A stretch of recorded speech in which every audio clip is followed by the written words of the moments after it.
Hello guys, welcome to my channel. आज यहाँ पे हम लोग बी एक्सिलरी वर्ब है उसके बारे में इंफॉर्मेशन लेने वाले हैं। तो मैं आपको बताने जा रहा हूँ कि कैसे बी जो इंग्लिश ग्रामर जो वर्ब होती है, दो टाइप की वर्ब होती है। एक होती है मेन वर्ब और दूसरी होती है हेल्पिंग वर्ब और एक्सिलरी वर्ब। ठीक है, तो गाइस हेल्पिंग वर्ब में भी दो टाइप्स आते हैं, जैसे कि primary helping verbs and model helping verbs. तो मॉडल हेल्पिंग वर्ब जो होती है can, could, may, might, shall, should, ये जो सब होती है ये मॉडल एक्सिलरी वर्ब होती है। आज यहाँ पे मैं आपको हेल्पिंग वर्ब में जो be, do, have, three families आती है, be family, do family and have family, उनमें से बी फैमिली के बारे में इंफॉर्मेशन देने वाला हूँ। So guys let's get started. Be auxiliary verb, be मतलब होता है am, is, are, was, were, been and being. Be double E N, been and being. ठीक है, देखिए यहाँ पे मैंने बता दिया आपको। Be verb contain following verb, is, am, are which are used in, इनको हम लोग प्रेजेंट में यूज़ करते हैं। वॉज, वेयर को हम लोग पास्ट में यूज़ करते हैं और बीन को परफेक्ट टेंस में यूज़ करते हैं। परफेक्ट टेंस में मतलब कोई भी परफेक्ट टेंस हो वहाँ पे बीन यूज़ होता है। ठीक है, तो गाइज मैं आपको बताना चाहता हूँ कि ये इज हमारा है तो इनका यूज़ सब्जेक्ट के अकॉर्डिंग किया जाता है। जैसे कि अगर मेरा सब्जेक्ट है थर्ड पर्सन सिंगुलर, जैसे कि he, she, it, Ram, any singular name, Ram, Shyam.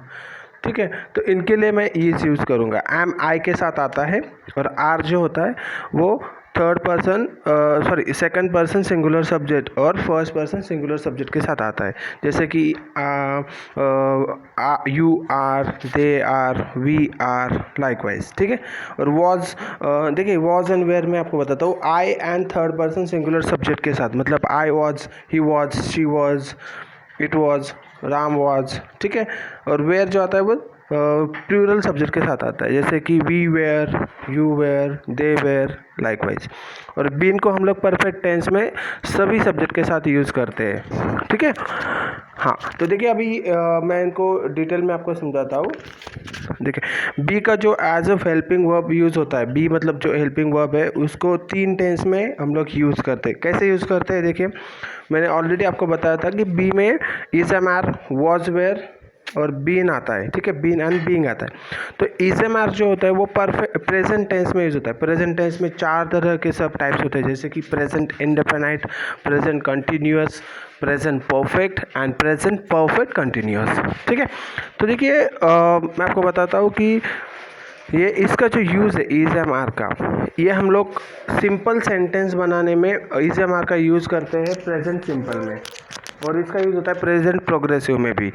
अभी अब सिंपल सेंटेंस मतलब क्या होता है, जहाँ पे किसी भी वस्तु, व्यक्ति, इनकी अवस्था या फिर उसके गुणधर्म के बारे में बात करते हैं, उसको सिंपल सेंटेंस बोलते हैं। जैसे कि ही इज़ एट होम, यहाँ पे सब्जेक्ट कोई किसी भी तरह की क्रिया नहीं कर रहा है, यहाँ पे सब्जेक्ट जस्ट घर पे है। हम लोग बता रहे हैं कि ही इज़ एट, हम लोग किसी को पूछते हैं ना वो कहाँ पे है, तो हम लोग बोलते हैं ही इज़ एट होम और शी इज़ एट होम, मतलब वो अपने घर पे है। तो वहाँ पे वो उसकी हम लोग स्टेट बता रहे हैं, उसकी अवस्था बता रहे हैं, किसी भी तरह का काम नहीं बता रहे। तो ये इसे बोलते हैं simple sentence.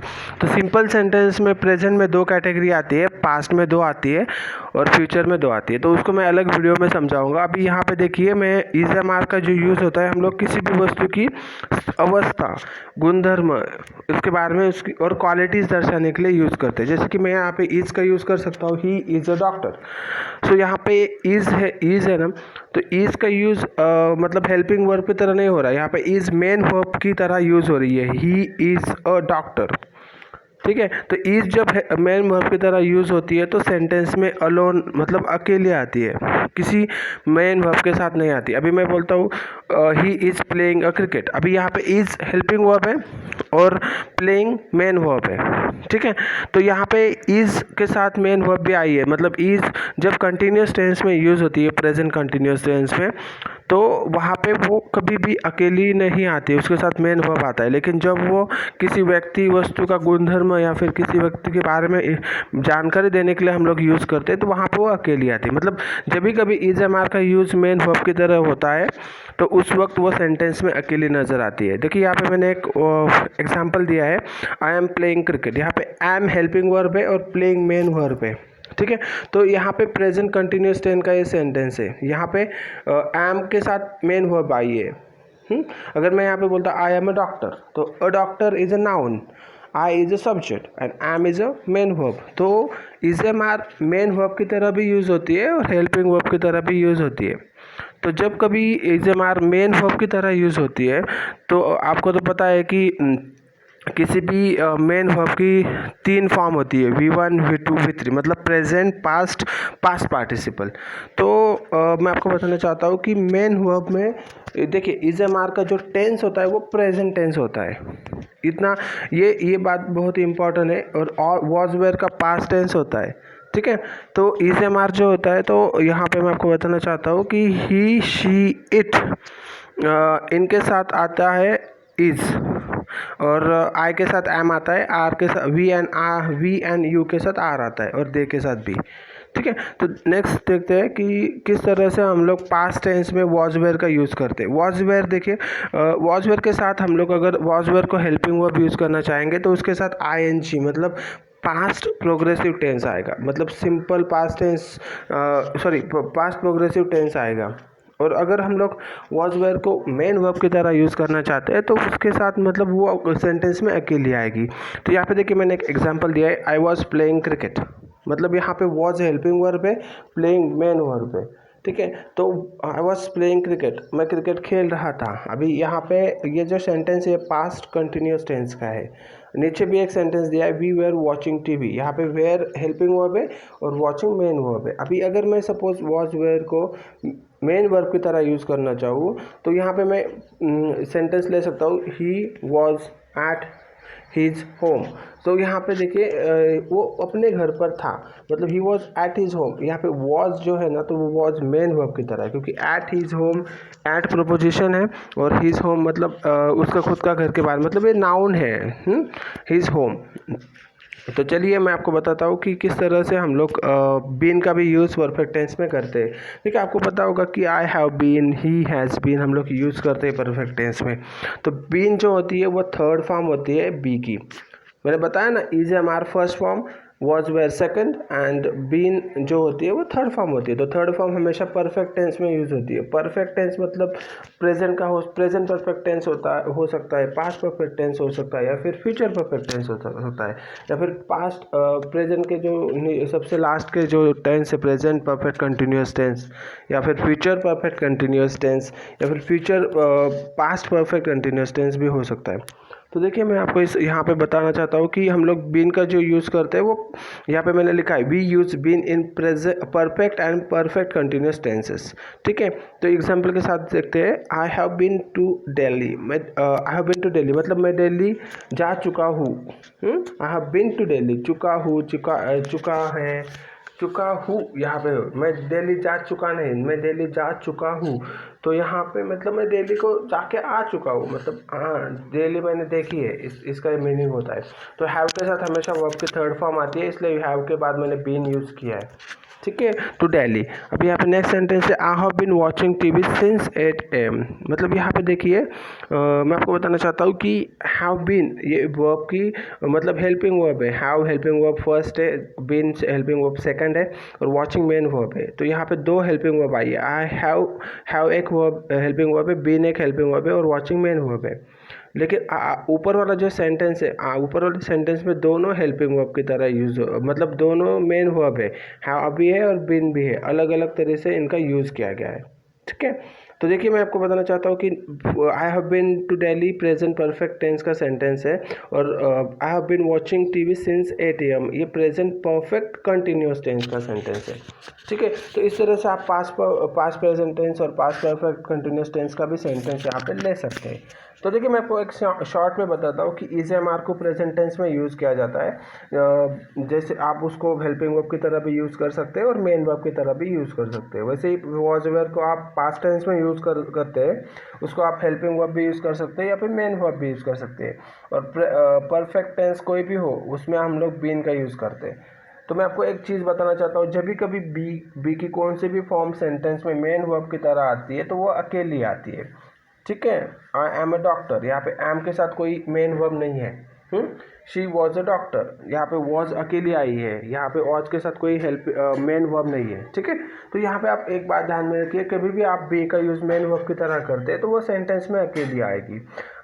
I am not a doctor, not मतलब क्या है, नॉट यहाँ पे निगेटिव क्रिया को दर्शा, मतलब निगेटिव सेंस को रिप्रेजेंट करता है। अभी आपको मैं बताता हूँ नेक्स्ट थिंग। यहाँ पे एक बात बहुत इंपॉर्टेंट है, मैंने यहाँ पे वही बताने की कोशिश की कि देखिए बी का जो यूज़ होता है वो प्रेजेंट पार्टिसिपल के साथ होता है या फिर पास्ट पार्टिसिपल के साथ होता है, ठीक है। जब भी कभी बी का यूज़ हम लोग एज अ हेल्पिंग वर्ब करते हैं, मैंने अभी जस्ट आपको बताया, तो वो प्रेजेंट पार्टिसिपल मतलब वर्ब की आईएनजी फॉर्म जो कंटिन्यूस टेंस में आती है, और पास्ट पार्टिसिपल जो वर्ब की थर्ड फॉर्म होती है वो परफेक्ट टेंस में आती है, तो उनके साथ होता है, ठीक है। तो जब भी कभी वो भी वर्ब के आईएनजी फॉर्म के साथ या फिर वर्ब के थर्ड फॉर्म के साथ आएगी तो वो एज अ हेल्पिंग वर्ब ही यूज होगी, ठीक है। हाँ, when it comes with present participle form then this sentence always considered in active voice। मतलब यहाँ पे देखिए जब भी कभी बी का यूज़ हम लोग प्रेजेंट पार्टिसिपल होता है वर्ब के आईएनजी फॉर्म के साथ करते हैं, मतलब कोई भी कंटिन्यूस टेंस हो, present tense, present continuous tense, past continuous tense या फ्यूचर कंटिन्यूस टेंस, तो हम लोग उस सेंटेंस को एक्टिव वॉइस का सेंटेंस बोलते हैं। एक्टिव वॉइस मतलब सभी तरह के टेंस जो होते हैं, मतलब सभी तरह के नहीं, यहाँ पे present simple, present continuous and present perfect, और उसी तरह past simple, past continuous and past perfect, और फ्यूचर कंटिन्यूस और फ्यूचर परफेक्ट टेंस, ये जो टेंस होते हैं इतने ही एक्टिव वॉइस पैसिव वॉइस में आते हैं।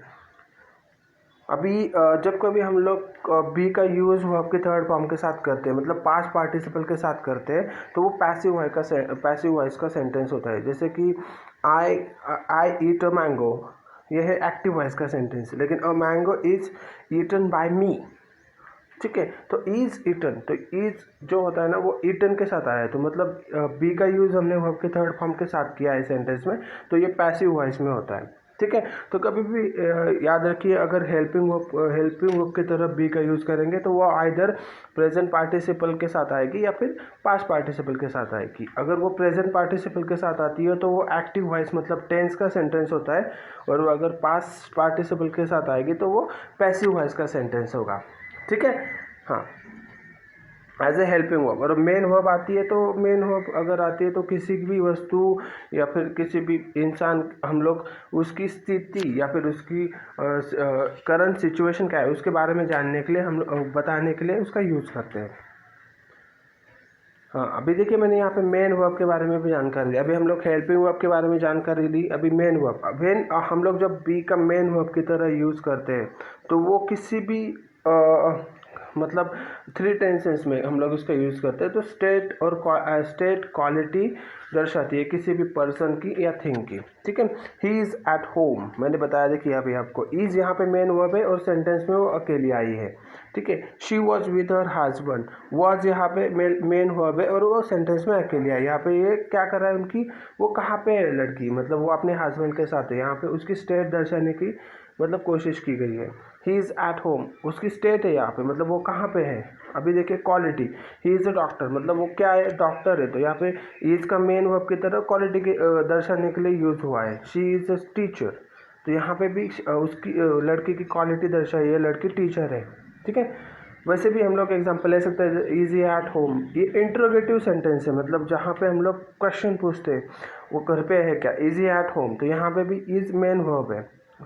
वैसे भी हम लोग पूछ सकते हैं इज शी एट एयरपोर्ट, तो वो एयरपोर्ट पे है क्या, ये क्वेश्चन है, ठीक है। तो गाइस देखिए बी का यूज़ होता है हेल्पिंग वर्ब और मेन वर्ब दोनों की तरह, लेकिन ध्यान में रखिए जब भी कभी मेन वर्ब की तरह बी का यूज़ होता है, बी मतलब मैं बोलना चाहता हूँ is, am, are, was, were, been and being, ठीक है। तो ये बी को बोलते हैं, बी वर्ब मतलब बी की फैमिली है सब कुछ, is, am, are, was, were, been and being.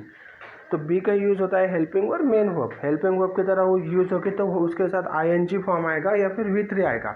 अगर आईएनजी फॉर्म आएगा तो वो टेंस का सेंटेंस होगा, और V3 आएगा तो वो पैसिव वॉइस का सेंटेंस होगा। अगर मेन वर्ब की तरह बी यूज़ होगी तो मेन वर्ब की तरह बी यूज़ होगी तो वो किसी भी वस्तु या व्यक्ति की स्टेट दर्शाएगी या फिर क्वालिटी का शो करेगी, ठीक है। अगर बी मेन वर्ब की तरह आएगी तो सेंटेंस में अकेली आएगी, अगर हेल्पिंग वर्ब की तरह आएगी तो अपने मेन वर्ब के साथ आएगी, ठीक है। This is very important. Now let's move ahead. देखिए गाइज, मैंने आपको इस तरह से जानकारी दी है कि किस तरह से हम लोग बी का यूज़ सेंटेंस में करते हैं। ये बहुत ही इंपॉर्टेंट वर्ब है। आप किसी भी एग्जाम का प्रिपरेशन कर रहे हो या फिर आप स्पोकन इंग्लिश की प्रैक्टिस कर रहे हो तो आपको ये वर्ब आना बहुत ही इंपॉर्टेंट है, क्योंकि हम लोग इसको रिपीटेडली यूज़ करते हैं। हर एक सेंटेंस में हम is, am, are, was, were का यूज़ करते हैं, भले वो पैसिव वॉइस का सेंटेंस हो, मॉडल का सेंटेंस हो या फिर किसी भी टेंस का सेंटेंस हो, ठीक है। तो देखिए, हमारे चैनल को सब्सक्राइब करना ना भूलिए, जो वीडियो को लाइक कीजिए और ज़्यादा से ज़्यादा शेयर कीजिए। Thank you so much. मिलते हैं अगले वीडियो में। थैंक्स।